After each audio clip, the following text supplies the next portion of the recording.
Bonjour. Aujourd'hui je vais répondre à une question que l'on me pose souvent. Et peut-être que vous aussi elle vous trotte dans la tête. Jessica m'a écrit récemment. Bonjour monsieur.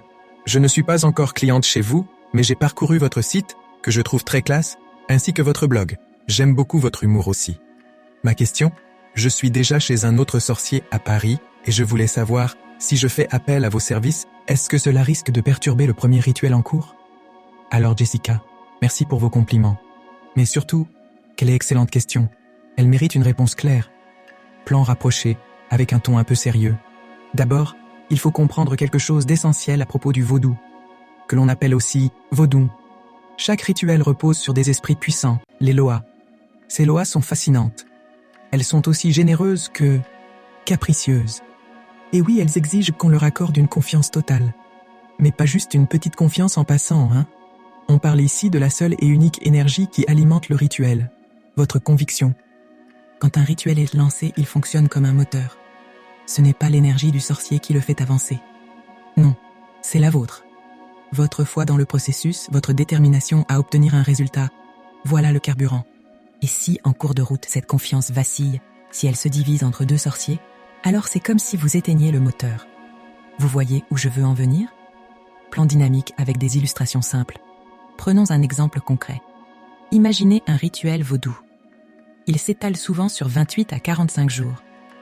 Pendant ce temps, le sorcier travaille, fait ses séances et clôt le rituel. Mais les effets, eux, continuent bien après. En fait, les résultats arrivent souvent une fois le rituel terminé, et ces effets peuvent rester actifs pendant plusieurs semaines, parfois jusqu'à 3 mois. Et maintenant, que se passe-t-il si, pendant cette période, vous décidez de faire appel à un autre sorcier pour le même problème ? Eh bien, c'est simple. Votre confiance se fragmente. Vous semez le doute, et ce doute agit comme un poison. Résultat, le premier rituel est affaibli, voire complètement annulé. Retour à un plan calme, visage du narrateur. En résumé, Jessica, et à tous ceux qui se posent la même question, retenez ceci. Quand vous lancez un rituel, que ce soit avec moi ou un autre sorcier, investissez-y toute votre confiance, sans réserve. Sinon, c'est comme planter une graine et ne jamais l'arroser. Alors, réfléchissez bien avant de multiplier les interventions.